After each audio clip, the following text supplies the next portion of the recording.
المطهرين المعصومين المنتجبين المنتخبين ولعنة الله على أعدائهم أجمعين أما بعد فقد قال الله تبارك وتعالى وقوله الحق بسم الله الرحمن الرحيم كل نفس ذائقة الموت صلوات اللهم صل على محمد محترم سامنے گفتگو کا آغاز کروں آپ سے گزارش ہے ایک مرتبہ سورہ الحمد اور 3 مرتبہ سورہ اخلاص کی تلاوت فرما کر مرحوم مقبور سید تنویر حسن زیدی ابن سید منیر حسن زیدی اور اسی کے ساتھ ساتھ شہید خواجہ ندیم، شہید خواجہ علی قاسم، شہید جان علی رضوی، شہید زین ترابی، شہید حسن نصر اللہ، شہید ہاشم صفی الدین شہداء اور مرحوم کی روح کو احسان بسم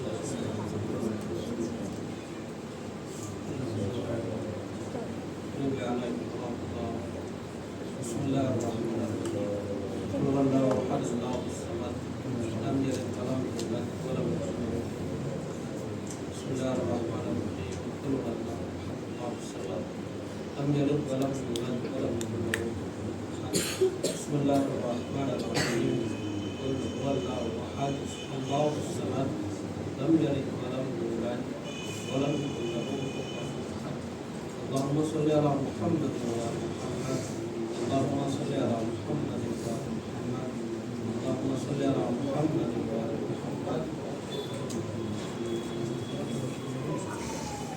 صلوات پڑھیں اللهم صل على محمد وعلى محمد۔ حضرات محترم سامعین کرام، ایک مرحوم کے اصالہ ثواب کی مجلس ہے اور بیٹے نے منعقد کیا ہے۔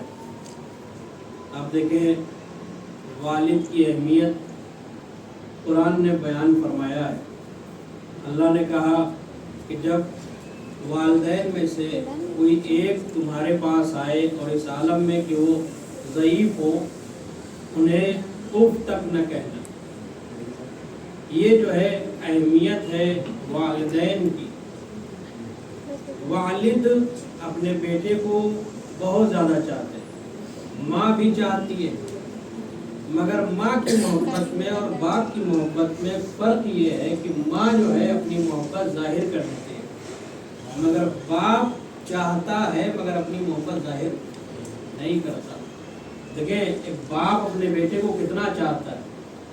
دو شخص کو گرفتار کیا گیا، اس میں سے ایک بیٹا ایک باپ، گرفتار کر کے حاکم کے پاس لایا گیا۔ حاکم نے حکم دیا کہ باپ کو کوڑے مارے جائے۔ باپ کو کوڑا مارنا شروع کیا جلاد نے، اور بہت کوڑے مارے، مگر باپ نے جو ہے اف تک نہیں کیا۔ اسی کے برخلاف حاکم نے کہا کہ اب باپ کو رہا کرو، بیٹے کو پکڑو، اس لیے کہ قرار یہ تھا کہ مجھے مارو، میرے بیٹے کو چھوڑ دو۔ حاکم نے کہا بیٹے کو پکڑو اور باپ کو چھوڑو، بیٹے کو جو ہے کوڑا مارو۔ اب جیسے ہی پہلا کوڑا بیٹے کو حاکم نے مروایا ہے جلاد کے ذریعے سے، باپ تڑپ گیا، چیخ اٹھا، بلند آواز سے فریاد کرنے لگا۔ حاکم نے کہا کہ تم نے 100 سے زائد کوڑے اپنے اوپر برداشت کیے، مگر تمہاری اس طرح سے آواز نہ نکلی، اور تمہارے بیٹے کو ایک کوڑا صرف پڑا، تم اس طرح سے بے چین ہو گئے، کیوں؟ تو باپ نے کہا کہ اس نے جو مجھے کوڑا مارا ہے وہ میرے جسم پر مار رہا تھا، مگر جو اس نے میرے بیٹے کو ایک کوڑا مارا ہے اس نے میرے جسم پر نہیں مارا، میرے دل پر مارا ہے، لہذا میں جو ہے تڑپ گیا۔ آپ دیکھیں باپ بہت زیادہ چاہتے، ماں بھی بہت زیادہ چاہتی، لہذا ضروری یہ ہے کہ والدین کی ہر آن اطاعت کی جائے، ان کے ساتھ نیکی کیا جائے، حسن سلوک کیا جائے۔ اور نیکی صرف یہی نہیں ہے کہ زندگی میں ہی نیکی کیا جائے اور اس کے بعد جو ہے ان کے اس دنیا سے رخصت ہونے کے بعد نیکی نہیں کیا جا سکتا۔ نیکی کرنے والے کی جزا یہ ہے، ارشاد ہوا حدیث میں نبی اکرم صلی اللہ علیہ وآلہ وسلم فرماتے کہ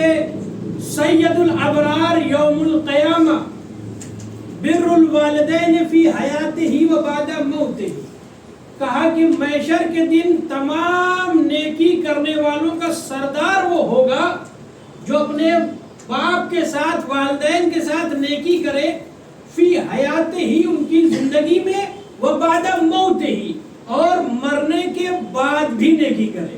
کیا ہوگا؟ قیامت کے دن سید الابرار ہوگا، تمام نیکی کرنے والوں کا سردار۔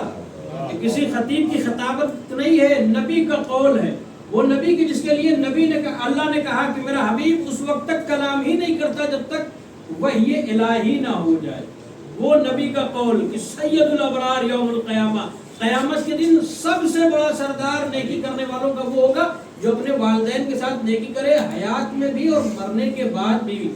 یہی وجہ ہے کہ ہمارے ہاں نیکی کا سلسلہ صرف حیات تک محدود نہیں ہوتا، ہم مرنے کے بعد بھی اپنے مرحومین کے لیے ایصال ثواب کر کے بتاتے ہیں کہ دیکھو اور قوم وہ ہوگی کہ جس کے یہاں موت کے بعد سب ختم ہو جاتا ہے اور لوگ اسے مردہ تصور کر لیتے ہیں۔ یہی تو ایک بڑی وجہ ہے، دلیل ہے مکتب حقہ کی، مکتب تشیع کی، کہ اس مکتب سے وابستہ ہونے والوں کو اتنا بلند کر دیا کہ جو ان مکتب سے وابستہ ہو جاتا ہے، اس در سے وابستہ ہو جاتا ہے، وہ مر کے بھی نہیں مرتا۔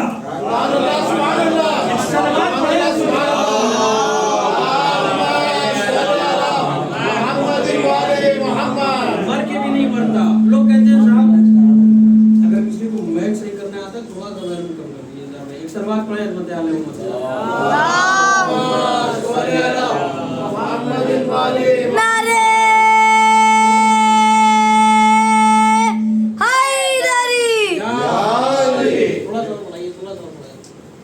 سلوات پڑھیں۔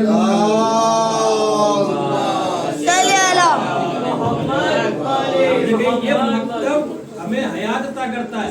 لوگ کہتے ہیں صاحب ایصال ثواب کرنے کی کیا ضرورت، جو مر گیا، اس لیے کہ وہ دلیل بھی پیش کرتے ہیں کہ جو قبر میں ہیں وہ نہیں سن سکتے، ان کے لیے ایصال ثواب کیا کرنا۔ یہ تو اپنے اپنے مقدر کا ماتم ہے۔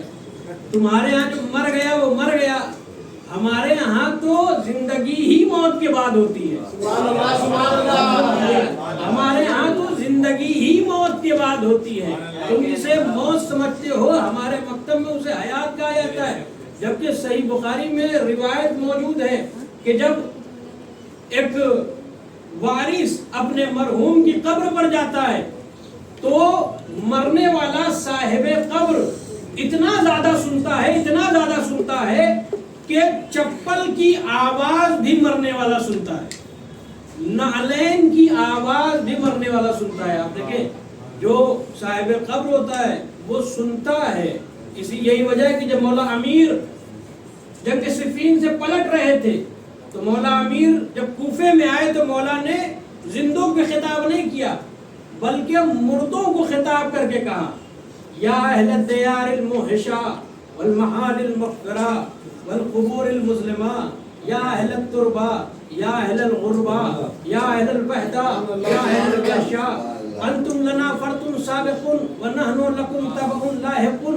اب دیکھیں مولا امیر نے کیا کہا، مردوں کو خطاب کر کے کہا، یا اہل الدیار الموحشہ، اے وحشتناک وادی میں رہنے والوں، وادی السلام کی طرف رخ کر کے کہا، اور اس کے بعد کہا والمحال المغفرہ، اے تنگ جگہ پر رہنے والے، والقبور المظلمہ، اے اندھیری قبروں میں رہنے والے، اور اس کے بعد فرمایا کہ یا اہل التربہ، اے مٹی کے گھر میں رہنے والے، یا اہل الغربہ، اے تنہائی میں رہنے والے، انتم لنا فرتن سابقن، تم ہم سے پہلے چلے گئے، ونحن لکم تبع لاحقن، ہم بھی تمہارے پیچھے آ رہے ہیں۔ اور پھر اس کے بعد امیر جو ہے اصحاب کی طرف رخ کر کے کہتے ہیں کہ دیکھو اگر تم سنتے تو تم سنتے، یہ کہہ رہے ہیں کہ اگر آخرت کے لیے یہاں کے لیے کوئی بہترین زاد راہ ہے تو وہ نیک اور صالح عمل ہے۔ اب دیکھیں یہ جو ہے موت انسان کو آنی ہے اور مردے سنتے ہیں۔ جو لوگ یہ کہتے ہیں کہ صاحب جو مر گیا وہ نہیں سنتا اور جو نہیں پہنچتا ایصال پہنچتا ہے، اور یہ بہترین ایصال ثواب کا ذریعہ ہے مجلس حسین، فرش عزا، یہ فرش اعضا مقدر سے ملتا ہے، بے شک بے شک ہر کس و ناقص کو نہیں ملتا، اعلی ظرف کو نصیب ہوتا ہے، کم ظرف کو نصیب نہیں ہوتا۔ یہ فرش اعضا کی عظمت آپ دیکھیں کہ آپ ہم نشین اہل بیت ہو جاتے ہیں۔ اہل بیت وہ جو کائنات میں سب سے افضل ہیں، ان کے پہلو میں بیٹھنے کا شرف فرش اعضا کے ذریعے سے ملتا ہے۔ فرش اعضا کی اہمیت میں یہ فرش اعضا کیا ہے؟ یہ اللہ کا مصلی ہے۔ بہت نازک موڑ سے میں آپ کو بتانا چاہتا ہوں، اللہ کا مصلی ہے۔ بندے کا مصلی کیا ہے؟ یہ جو ہے بندے کا مصلی ہے، یہاں جمعہ ہوتا ہے، مصلی بھی بچھا ہوا ہے۔ اب دیکھیں یہ مقام ایک ساتھ مصلی بھی ہے، فرش اعضا بھی ہے۔ بندے اور مومن کا مصلی کیا ہے؟ یہ مصلی جس پر ہم نماز پڑھتے ہیں، یہ مصلی کسے کہا جاتا ہے؟ جہاں پر نماز پڑھا جائے۔ اللہ کا مصلی فرش اعضا ہے۔ اللہ کس کی نماز پڑھے گا؟ کہ جس کے لیے کہا جائے یہ مصلی اللہ ہے، یہ اللہ کا مصلی ہے۔ کیسے ممکن ہے؟ اخلاق میں توجہ کیجیے، اس کو چھوڑ دیجیے، اس کے حال پہ اس سلوات پڑھیں حضرت علی۔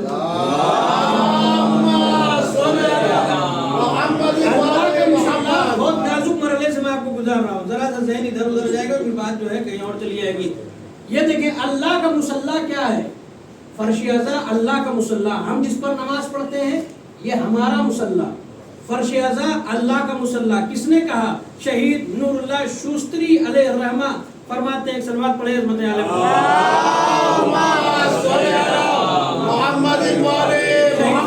جنہیں جو ہے شہید کیا گیا، وہ وہاں سے ایران سے شوستر سے ہندوستان تشریف لائے، اور اکبر کے زمانے میں آپ کو قاضی القضاء بنایا گیا، یعنی تمام قضاوت کرنے والوں کے سردار، وہ جو فیصلہ کر دیتے تھے۔ اچھا انہوں نے شرط کیا رکھی تھی؟ کہ ہم اس شرط پر فیصلہ کریں گے کہ ہم جو ہے چاروں مکتب میں سے کسی سے بھی جو ہے فتویٰ دیں گے، اور وہ فتویٰ دیتے تھے، اور فقہ جعفری کے ذریعے سے فتویٰ دیتے تھے۔ جب کوئی اعتراض کرتا تھا تو کہتے تھے فلاں کے مکتب میں یہ ہے، فلاں کی فقہ میں یہ ہے، اور وہ جو ہے ثابت کر دیتے تھے۔ اکبر کے زمانے میں وہ تھے، لوگوں نے شکایت کیا کہ یہ شیعہ لگتے ہیں، یہ شیعہ معلوم ہوتے ہیں۔ اکبر بادشاہ نے کہا کہ ٹھیک ہے شیعہ ہوں گے مگر آدمی اچھے ہیں، پڑھے لکھے ہیں، عالم ہیں۔ اب دیکھیں شہید نور اللہ شوستری جو شہید ثالث جن کی مزار آگرہ میں ہے، مگر اکبر اس دنیا سے گئے، اس کے بعد ان کا بیٹا آیا جہانگیر شاہ جہاں، جسے سلیم بھی کہا جاتا ہے۔ جب وہ آیا اس سے لوگوں نے شکایت کی یہ جو قاضی ہیں یہ شیعہ ہیں اور شیعوں کی فقہ سے فتویٰ دیتے ہیں۔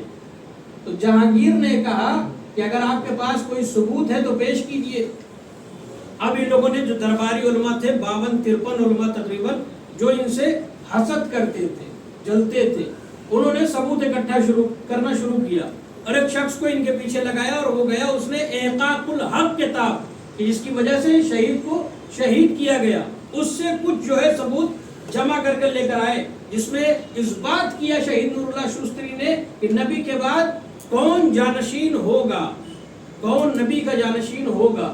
اور اس کے بعد جب ثابت ہو گیا کہ ہاں یہ شیعہ ہیں، تو کہا کہ اب انہیں بلایا جائے۔ جیسے ہی شہید نور اللہ شوستری دربار میں وارد ہوئے، آپ دیکھیں یہ جو ہم بڑی سکون سے آج مجلس کر لے رہے ہیں، بہت ہلکا سمجھتے ہیں مجلس کو، اس کو پہنچانے کے لیے ہمارے بزرگوں نے کتنی قربانیاں دی ہیں۔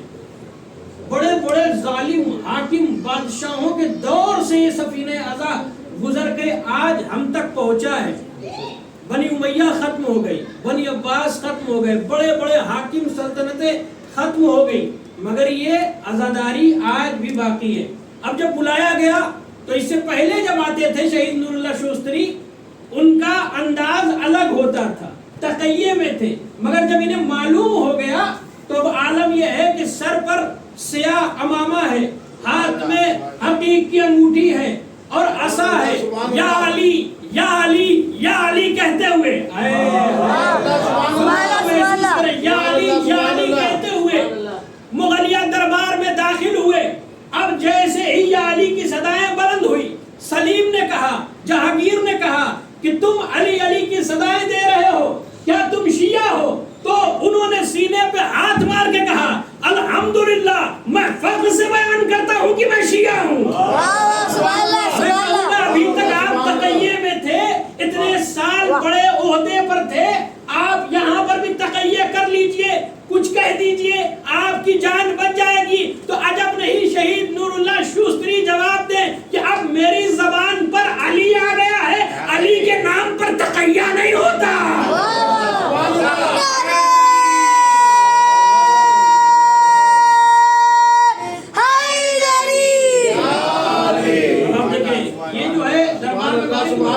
اس کے بعد پھر حاکم نے, ظالم نے حکم دیا کہ یہ علی علی کہہ رہے ہیں, ان کے ایک ہاتھ کو خلاف طریقے سے کاٹ دو, ایک ہاتھ یہاں سے کاٹو اور پیر جو ہے خلاف سمت دوسری طرف سے ایک پیر کاٹ دو.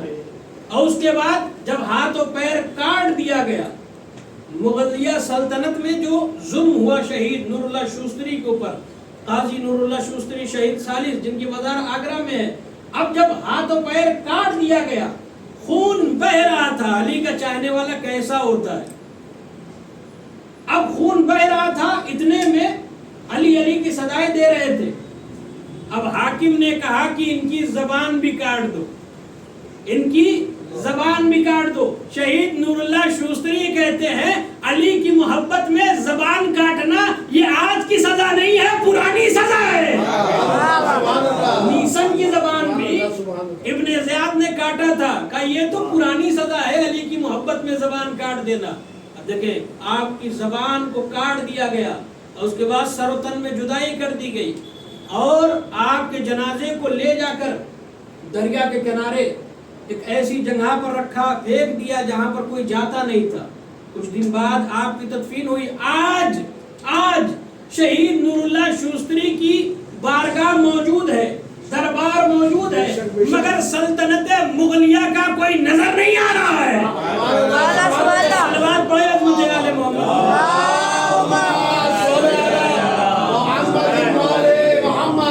دیکھیں تو وہ شہید کا فرماتے ہیں کہ یہ اللہ کا مصلی ہے, ایسا عالم جس نے اتنی شہادت دی. جہاں سے میں نے بات شروع کیا, کہا یہ فرش اعضا اللہ کا مصلی ہے. اور اس کے بعد پھر وہ دلیل کیا دیتے ہیں, کہتے ہیں کہ جو مومن مصلی جس مصلی پر جاتا ہے نماز پڑھتا ہے, جو مومن کا مصلی ہے وہاں صلات کے ذریعے سے مصلی ہوا ہے. چونکہ نماز پڑھتا ہے لہذا وہ صلات کی وجہ سے مصلی ہے. مگر یہ جو فرش اعضا اللہ کا مصلی ہے, یہاں پر اللہ نماز نہیں پڑھتا. کا جو لفظ صلات کے ذریعے کے لیے ہے وہی لفظ صلوات کے لیے بھی ہے. توجہ کیجئے گا, جو اس مکان صلات کے لیے بنے گا وہی صلوات کے لیے بھی بنے گا. صلات کے لیے یعنی نماز کے لیے بھی مصلی ہوگا, صلوات کے لیے بھی مصلی ہوگا. شہید فرماتے ہیں فرش اعضا اللہ کا مصلی اس طرح سے ہے کہ جب بھی مومنین اہل بیت کے اوپر صلوات پڑھتے ہیں تو ملائکہ کے ساتھ ساتھ اللہ بھی صلوات پڑھتا ہے.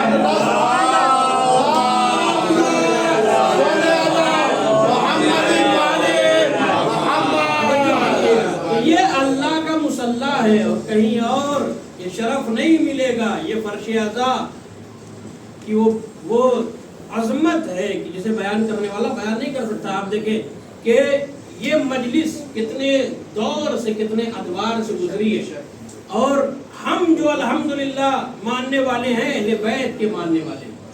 ایک واقعہ کہ اسماعیل دیوبندی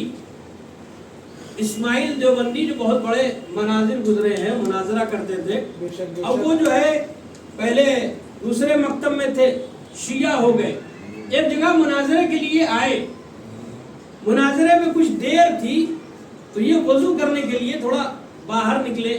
ایک صاحب ان کے پیچھے پیچھے آئے اور آن کے کہنے لگے کہ اسماعیل آپ ہمارے مکتب میں تھے, ہمارے مکتب کو چھوڑ کر آپ نے مکتب تشیع کو اختیار کر لیا, کیوں چلے گئے وہاں؟ چلے آؤ, پلٹ آؤ. توجہ کیجیے گا, پلٹ آؤ اپنے مکتب میں. ہمارے مکتب میں تعداد زیادہ ہے, ہم تعداد میں زیادہ ہیں, وہ تو گنے ہوئے ہیں, گنتی کے ہیں, تعداد میں کم ہیں. تو اسماعیل دیوبندی یہ جواب دیتے ہیں کہ میں نے مکتب حق کو اس لیے اختیار کیا ہے، اس لیے کہ جیسے 14 ہادی اس مکتب میں ہیں کسی اور مکتب میں نہیں ہے، جیسے 14 ہادی اس مکتب میں ہے کسی اور مکتب میں نہیں ہے۔ آپ دیکھیں کہ اہل بیت کی جو نعمت ہمیں ملی ہے کسی اور کو نہیں ملی۔ پھر انہوں نے کہا کہ 14 میں سے جیسی سیدہ ویسا کوئی اور نہیں، جیسے محمد مصطفیٰ ویسا کوئی اور نہیں،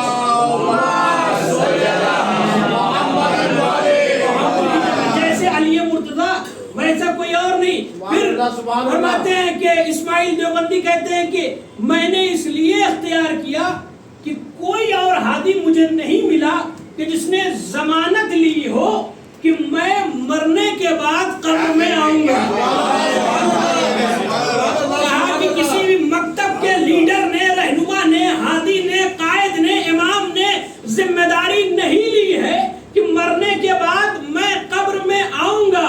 تنہا امام وہ ہادی ہے، رہبر ہے، لیڈر ہے جو مکتب تشیع میں ہے کہ جس نے ذمہ داری لی کہ میں ہر مقام پر تمہارے لیے مشکل کشائی کے لیے آ جاؤں گا۔ اسماعیل دیوبندی سے انہوں نے کہا اس میں کون سی بڑی بات ہے، ہم بھی علی کو مانتے، توجہ کیجئے گا اگر بات پہنچ جائے تو ہم بھی علی کو مانتے ہیں، ہمارے ہاں تو علی کا 4تھا نمبر ہے، تو جب 4تھا نمبر والا آ سکتا ہے، 4تھا نمبر والا آ سکتا ہے تو یہ کیوں نہیں، یہ کیوں نہیں، یہ کیوں نہیں؟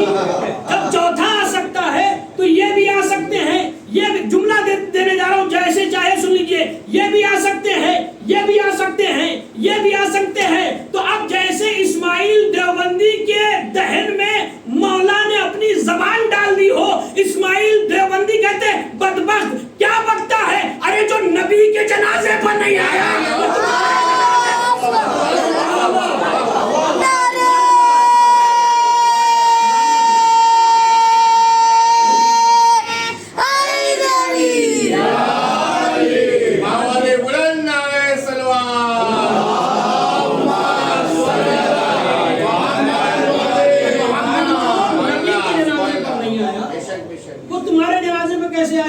اچھا اب جو ہے لوگ دلیل کیا دیتے ہیں کہ علی سے افضل فلاں ہیں، نبی کے بعد اگر کوئی افضل ہے تو فلاں ہیں۔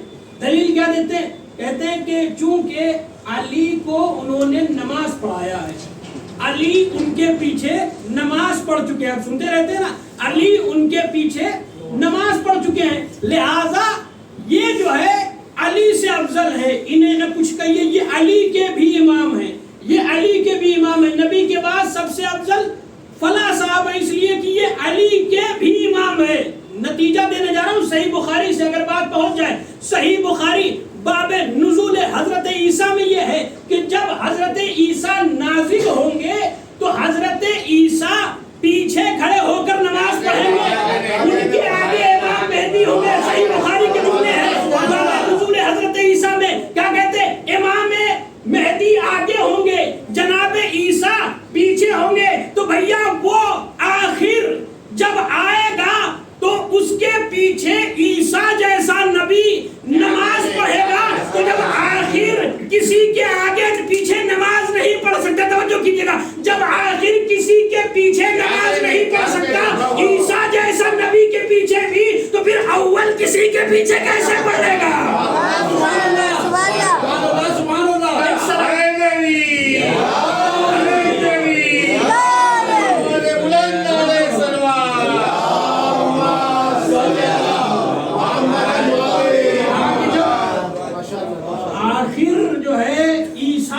نبی کے پیچھے نہیں پڑھ سکتا۔ صحیح بخاری باب نزول حضرت عیسیٰ، کہا کہ جب عیسیٰ جیسا نبی اس کے پیچھے آخر نہیں پڑھ سکتا تو پہلا کسی اور کے پیچھے کیسے پڑھ لے گا؟ اب دیکھیں یہ جو ہے مولا علی اور ہم جسے مانتے ہیں، چاہے اول ہوں چاہے آخر ہوں، سب کا اس بات طرفین کی کتابوں سے اور قرآن مجید سے ثابت ہے، ان کے لیے دلیل واضح ہے۔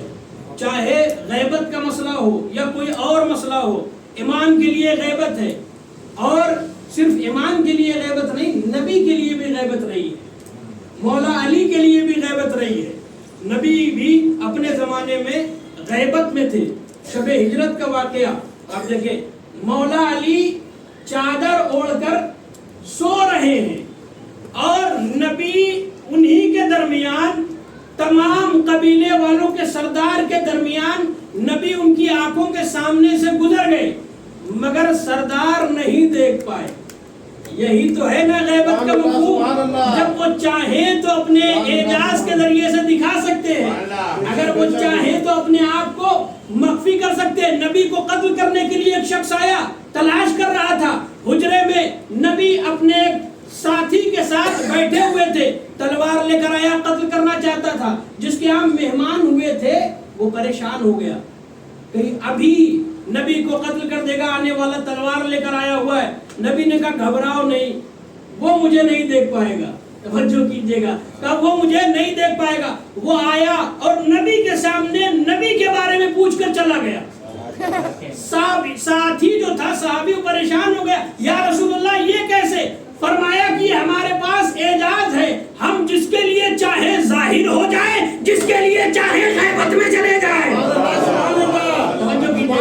اب شب ہجرت کا مسئلہ, مولا علی بستر پر ہے اور امامت کے لیے جو شان بیان کی گئی ہے, کہا کہ الامامت بمنزلت النبوہ, کا امام وہ ہوگا جو نبی کی منزلت پر ہو, نبی کے جیسا ہو. یہ تعریف کر دی گئی. کا امام وہ ہوگا جو نبی کے جیسا کم سے کم ہو. اب تاریخ کی تمام کتابوں سے پوچھئے, نبی کے بعد مولا علی, نبی ہجرت کر کے چلے گئے, غیبت میں چلے گئے, لوگوں کی آنکھوں سے اوجھل ہو گئے, مولا علی چادر اوڑھ کر بظاہر غیبت میں ہیں. توجہ کیجئے گا, چادر کے پردے میں مولا علی سو رہے ہیں. تعریف کی کیا کی گئی کہ امام جو ہے نبی کے جیسا ہوگا. اب کوئی شیعہ نہیں کہہ رہا ہے, بلکہ جن کے ہاتھ میں تلوار تھی, جو نبی کو قتل کرنے کے لیے آئے تھے, وہی 40 قبیلوں کے سردار یہ کہہ رہے تھے یہ نبی سو رہے ہیں. دلیل یہ پہنچے کہ یہ جو ہے نبی سو رہے ہیں, جبکہ سو کون رہا تھا؟ مولا علی سو رہے تھے. چادر کے اندر بھی جو کافروں کو نبی لگے اسے علی کہتے ہیں. ایک جملہ اور عرض کر دوں, نبی جب 40 سرداروں کے سامنے سے گزر گئے تو کچھ دور جب آگے بڑھے تو نبی نے محسوس کیا پیچھے سے کوئی آ رہا ہے. نبی نے سوچا شاید کوئی کافر آ رہا ہے. توجہ کیجئے گا, نبی نے سوچا شاید کوئی کافر آ رہا ہے. ادھر کافر وہ ہیں جو علی کو نبی سمجھ رہے ہیں, ادھر نبی ہے جو آنے والے کو کافر سمجھ رہے ہیں. جو لوگ کہتے ہیں نبی کے بعد فنا جو ہے, اب دیکھیں نبی آنے والے کو کافر سمجھ رہے ہیں, کافر علی کو نبی سمجھ رہے ہیں. اچھا, نبی وہاں سے آ گئے, ایک غار میں آئے, اور جب غار میں آ گئے تو اللہ نے حکم دیا, کبوتر آیا, عنکبوت مکڑی آئی, اس نے جو ہے جالا بنا دیا, اور جالا بنانے کے بعد کبوتر نے اس کے اوپر انڈے دے دیے. اب یہ جو سردار تھے بڑے پیسے والے تھے, قریش والے تھے, لہٰذا اب انہوں نے جو ہے کفار قریش جو تھے, اب انہوں نے اس زمانے کا جو سب سے بڑا ہیکر تھا اسے پکڑا, کہا کہ نبی کہاں گئے ہیں ٹریک کرنا ہے, پتہ لگانا ہے نبی گئے کہاں ہیں. اب اسے بہت زیادہ پیسہ, ہیرا جواہرات, سونے چاندی سب کچھ دیا. اب وہ جو ہے تلاش کرتے کرتے اپنے علم کے ذریعے سے تلاش کرتے کرتے کرتے کرتے وہاں پہنچا جس غار میں نبی تھے. اب جب وہاں پہنچا تو جو اس زمانے کا بہت بڑا جانکار تھا, بتا سکتا تھا کہ راستوں کے ذریعے سے کون کہاں گیا. آج تو زمانہ ٹیکنالوجی کا ہے, موبائل کے ذریعے سے پتہ چل جاتا, مگر اس زمانے میں بغیر کسی آلے کے وہ سمجھتا ہوا وہاں تک پہنچا, غار کے دہانے پر پہنچا. اب جب کفار قریش نے کہا بتا بتا نبی کہاں ہے, نبی کہاں ہے, وہ کہتا میرا علم یہ کہہ رہا ہے یا تو نبی کو عیسیٰ کی طرح آسمان پر اٹھا لیا گیا, یا نبی اسی غار میں چلے گئے ہیں, اسی غار کے اندر ہیں. آپ دیکھیں اللہ جسے علم دیتا ہے وہ کیسا ہوتا ہے, وہ یہ کہہ رہا ہے یا تو نبی عیسیٰ کی طرح اٹھا لیے گئے یا نبی اسی غار کے اندر ہیں. کفار قریش نے کہا تو نے زیادہ پڑھ لیا ہے, تیرا دماغ خراب ہو گیا ہے, اگر نبی غار کے اندر جاتے تو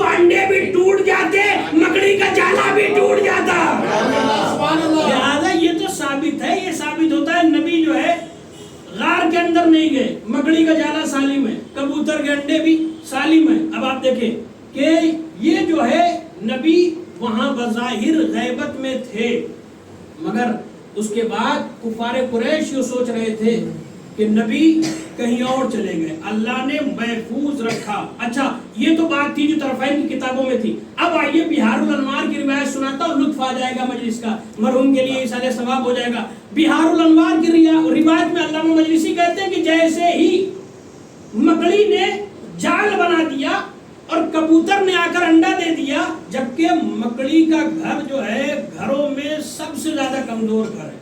قرآن نے کہا اِنَّا أَوْهَنَ الْبُيُوتِ لَبَيْتِ الْعَنْكَبُوتِ، گھروں میں سب سے زیادہ کمزور گھر کس کا ہے؟ مکڑی کا۔ اب جیسے ہی مکڑی نے جال بنا دیا، جناب جبرائیل آئے، جناب جبرائیل نے کہا کہ عنکبوت مکڑی یہ بتا نبی کی حفاظت کے لیے تو نے کیا انتظام کیا ہے؟ کیا انتظام کیا ہے؟ کہا میں نے جالا بنا دیا ہے، نبی محفوظ رہیں گے۔ کہا یہ ہلکا سا جالا اوہن البیوت لبیت العنکبوت، سب سے کمزور گھر، کہا یہ کمزور سا گھر نبی کی حفاظت کرے گا؟ یہ نبی کی حفاظت کیسے کرے گا؟ اسے تو میں پھونک کے ذریعے سے ہی توڑ دوں گا۔ جناب جبرائیل کون؟ جو سید الملائکہ ہیں، ملک الموت کے بھی سردار ہیں، سب سے زیادہ طاقتور فرشتوں میں جناب جبرائیل وہ کہ جنہوں نے قوم لوط کے 7 شہر ایک پر اٹھا کر پلٹ دیے تھے۔ جناب جبرائیل نے کہا کہ میں تو اسے پھونک کے ذریعے سے توڑ دوں گا۔ مکڑی نے کہا تو پھر کر کے دکھاؤ، پھر کر کے دکھاؤ۔ جبرائیل نے جیسے ہی پھونک مارا وہ جالا نہیں ٹوٹا، سالم رہا۔ اس کے بعد جناب جبرائیل نے سوچا کہ ہو سکتا ہے پھونک کے ذریعے سے نہیں ٹوٹا، انگلی کے ذریعے سے میں اسے توڑ دوں گا۔ انگلی کو آگے بڑھایا، توڑنا چاہا، نہیں توڑ پائے، 5 انگلی لگا دی، نہیں توڑ پائے۔ ایک ہاتھ سے توڑتے توڑتے جب تھک گئے، 7 شہر قوم لوط کو اٹھا کر پلٹ دیے تھے ایک پر۔ اب دیکھیں پورا ہاتھ لگا لیا، توڑنا چاہا، نہیں توڑ پا رہے تھے ایک ہاتھ سے۔ جب عاجز آ گئے تو دوسرا ہاتھ بھی لگا لیا، توڑنے کی کوشش کر رہے۔ جبریل جیسا سید الملائکہ دونوں ہاتھوں سے پوری طاقت سے توڑنے کی کوشش کر رہے تھے، مکڑی کا جالا نہیں ٹوٹ رہا تھا۔ اتنے میں جب جناب جبرائیل مشکل میں آئے، جناب جبرائیل کو مشکل کشا یاد آئے۔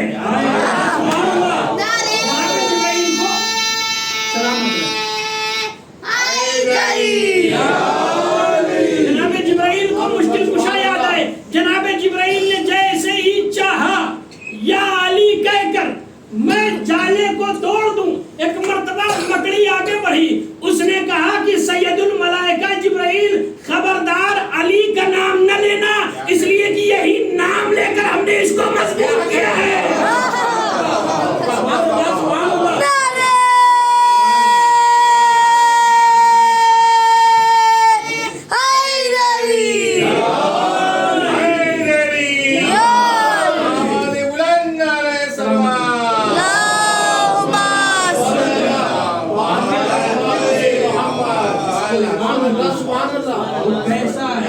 انہی کا نام لے کر ہم نے اس کو مضبوط کیا ہے، خبردار جبرائیل علی کا نام نہ لینا۔ اور آپ دیکھیں کہ جیسے ہمارے ہاں رہبر ہیں، قائد ہیں، ویسے کسی کے ہاں نہیں۔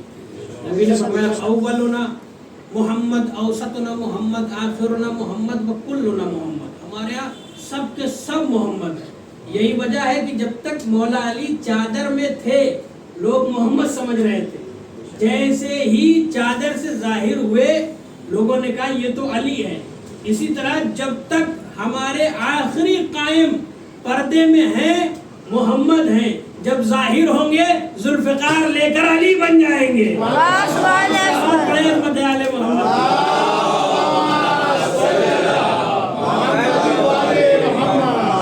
یہ عظمت ہے جس کو ہم نے مانا ہے، اور پھر اسی نے کہا جسے ہم نے مانا، انہوں نے کہا کہ دیکھو اگر ہم سے وابستہ ہو گئے ہو، حق سے وابستہ ہو گئے ہو، تو اب تمہیں کبھی موت نہیں آئے گی، تم ہمیشہ زندہ رہو گے۔ شیعوں کی خلقت کیسے ہوئی کہ شیعوں کو پہلے اللہ نے نبی کو خلق کیا، نبی کے نور سے اللہ نے نبی کے نور کو ایک ٹکڑے کیا، نبی کے نور کا ایک حصہ کیا، اس سے مولا علی کو خلق کیا، اور پھر اس کے بعد اہل بیت کو خلق کیا۔ اہل بیت کو خلق کرنے کے بعد اللہ نے اسی نور کے ذریعے سے شیعوں کو خلق کیا، اور پھر اس کے بعد فرشتوں کو خلق کیا، اس کے بعد کائنات کو خلق کیا۔ شیعوں کی خلقت کب سے ہے؟ حدیث میں ہے کہ اللہ نے سب سے پہلے جب نبی کے نور کو خلق کیا تو نبی نے اللہ کی تسبیح کی، علی کے نور کو خلق کیا، علی کے نور نے تسبیح کی، اور اس کے بعد جب شیعوں کے نور کو خلق کیا تو شیعوں نے چونکہ اہل بیت کو دیکھا تسبیح کرتے ہوئے، لہذا شیعوں نے بھی تسبیح کی، اور اس کے بعد پھر جب ملائک کو خلق کیا تو ملائک نے جب شیعوں کو تسبیح کرتے ہوئے دیکھا تو ملائک نے بھی تسبیح کرنا شروع کیا۔ صلوات پڑھیں خدا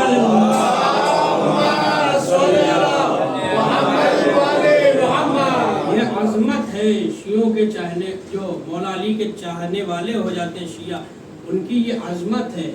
اب دیکھیں کہ یہ جو ہم ذکر اہل، بس آخری بات، یہ جو ہم ذکر اہل بیت سے نہیں تھکتے، اس کی وجہ یہ ہے کہ ہم کسی بھی عالم میں اہل بیت کے ذکر سے تھکے نہیں ہیں، چاہے عالم لاہوت ہو، چاہے عالم ملکوت ہو، چاہے عالم ارواح ہو، چاہے یہ عالم مادہ ہو، چاہے عالم قبر ہو، چاہے عالم برزخ ہو، چاہے عالم محشر ہو، ہم نے ہر عالم میں اہل بیت کا تذکرہ کیا ہے۔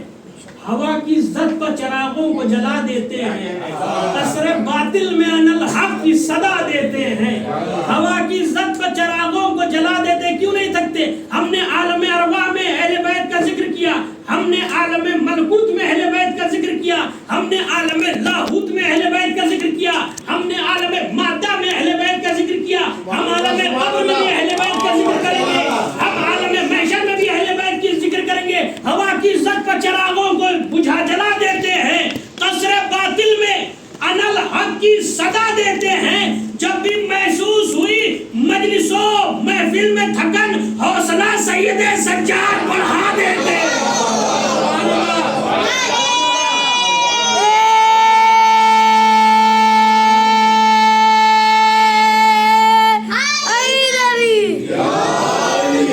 محسوس ہوئی مجلس و محفل میں تھکن، حوصلہ سید سجاد بڑھا دیتے ہیں۔ حکم ہوا ہے بانی مجلس کا کہ جناب علی اکبر کا مصائب پڑھا دیتے ہیں۔ کربلا میں جتنے شہید ہوئے سب علی ہیں، سب ابو طالب کے لال ہیں۔ آدھرو ابھی پاکستان میں کچھ جوان بھی شہید ہوئے ہیں، لہذا فیضی بھائی نے حکم دیا کہ جناب علی اکبر کا مصائب پڑھا دیں۔ جناب علی اکبر کون؟ جو لیلہ کا چاند۔ جناب علی اکبر کے بارے میں یہ ہے کہ ایک ذاکر نے امام حسین کے روضے پر جناب علی اکبر کا مصائب پڑھ دیا۔ ذاکر مجلس پڑھنے کے بعد اپنے گھر آیا، بستر پر سو گیا، خواب میں دیکھا کہ جناب سیدہ تشریف لائی۔ ذاکر نے کہا کہ بی بی آپ تشریف لائی، تم نے میرے علی اکبر کا مصائب پڑھا۔ ذاکر نے دفتر سے جوڑ کر کہا بی بی کیا کوئی غلطی ہو گئی؟ کہا نہیں غلطی نہیں ہوئی ہے، جب سے تم نے اکبر کا مصائب پڑھا ہے میں کبھی کربلا آ کر حسین کو سنبھالتی ہوں، کبھی شام جا کر زینب کو سنبھالتی ہوں۔ اجرکم علی اللہ، آپ کی آواز کیا بلند ہے، یہ آنسو نجات سے زابل ہے۔ ہاں جناب علی اکبر کون اکبر؟ جو شبیہ ہے پیغمبر سے۔ علی اکبر کو جو حسین مقتل میں بھیجا ہے، اکبر کو نہیں بھیجا، محمد کو بھیجا ہے، اور جب بھیجا ہے تو یہ کہا ہے کہ مالک تو گواہ رہنا، مشابہ تھا۔ علی اکبر کو بھیجنے کے بعد حسین نے کہا مالک گواہ رہنا، یہ حسین غریب ہو گیا۔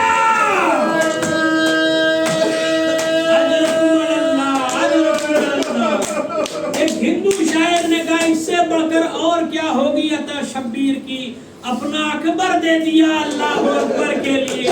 حسین نے نے کیسی قربانی پیش کر دی.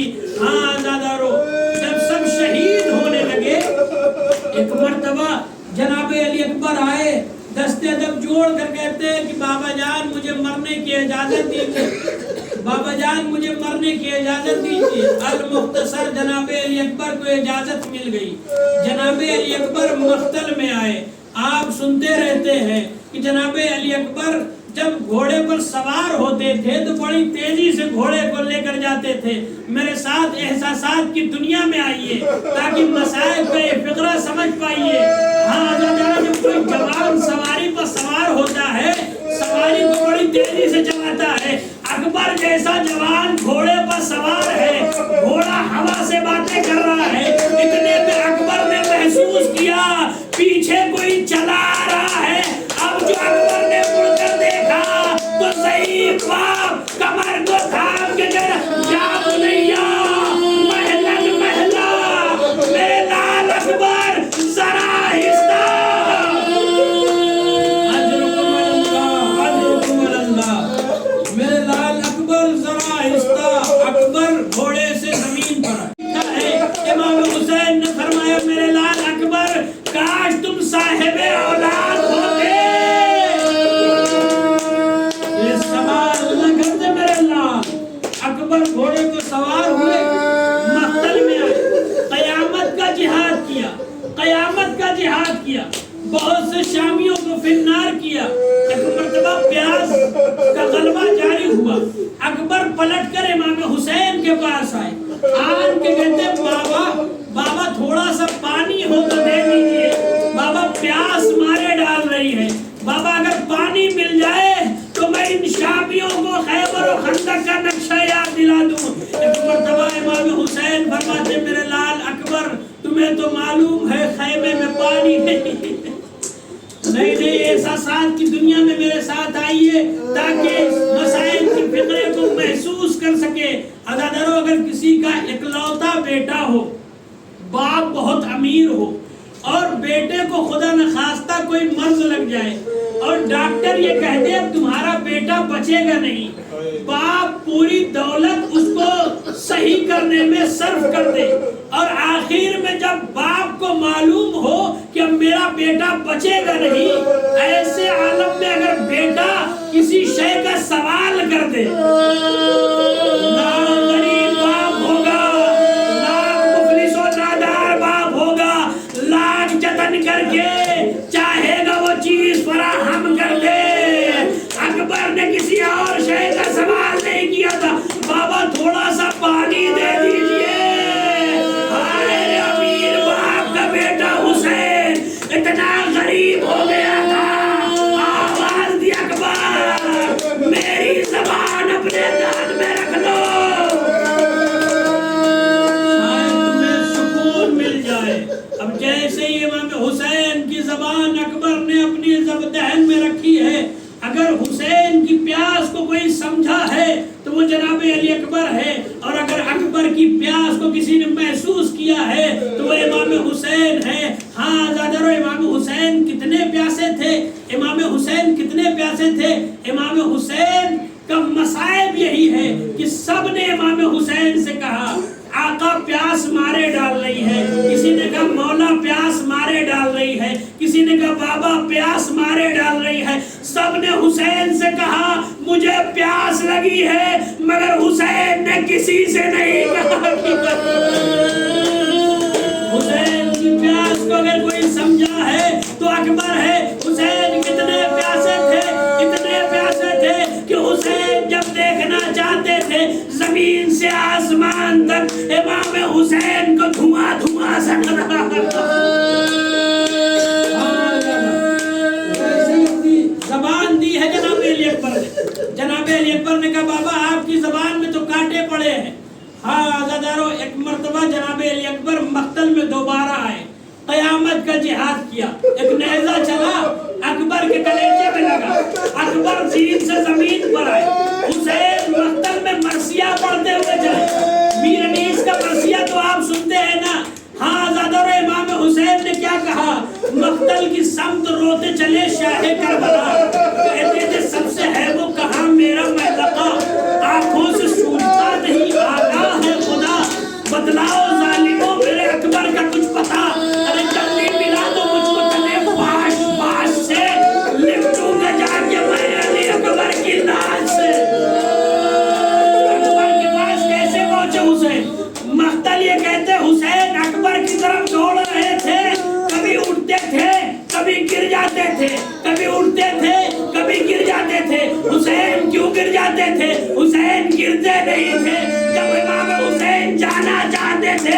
زمین کربلا حسین کے قدموں کو تھام لیتی تھی. آواز مولا قیامت سے پہلے قیامت برپا نہ کیجیے. ارے جوان بیٹا ہے آپ کی ضعیفی. مقتل نے کہا حسین ایسے گئے جیسے گھٹنوں اور کوہنیوں کے بل چلتا ہوا کوئی جاتا. مقتل کے سب روتے چلے شاہ کربلا. کہتے تھے سب سے ہے وہ کہاں میرا محلقہ. آنکھوں سے سوچتا نہیں آگاہ ہے خدا. بتلاؤ ظالموں میرے اکبر کا کچھ پتا. جلدی ملا دو مجھ کو تنے پاس سے. نپٹوں گا جا کے میں علی اکبر کی لاش سے. اکبر کے پاس بیٹھ کے روئے بہت امام. شاہ ہلا ہلا کے کیا شاہ نے کلام. آیا ہے باپ اٹھو ذرا میرے لال باپ. اکبر نے عرض کی ابھی زندہ ہے یہ غلام. ارے اٹھتا نہیں ہے آدمی تسلیم کے لیے. کیسے اٹھوں میں آپ کی تعظیم کے لیے. مورب کے منہ میں بیٹھنے کے سرور نے یہ کہا جو آرزو ہے دل میں کہو تم پہ میں فدا. اس نے کہا کہ اس کے سوا اور کہوں میں کیا. لے چلیے مجھ کو خیمے میں یا شاہ کربلا.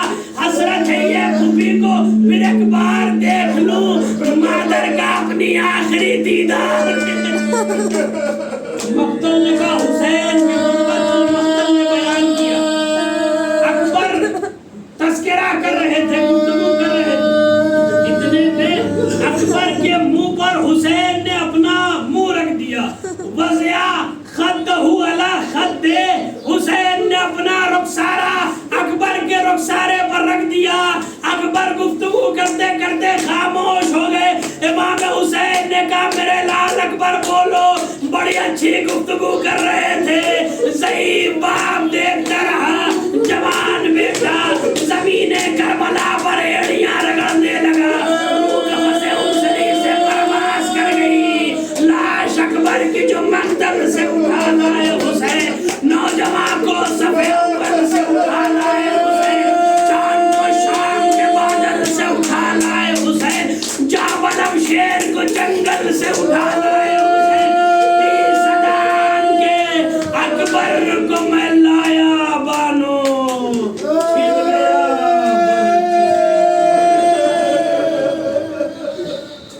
بس یار. انا للہ وزن بقضاء بتسلیم لامره. اللهم اغفر للمؤمنين والمؤمنات والمسلمين والمسلمات الاحياء منهم والاموات. تقبل لنا بينهم بالخيرات انك مجيب الدعوات انك على كل شيء قدير. حافظ سے گزارش میں التماس ہے کہ ایک مرتبہ سورہ الحمد اور 3 مرتبہ سورہ اخلاص کی تلاوت فرما کر مرحوم مقبول سید تنویر حسین زیدی ابن سید منیر حسین زیدی اور شہداء پاکستان جو بھی سڑک حادثے میں شہید ہوئے ہیں ان سب کی روح میں ساتھ.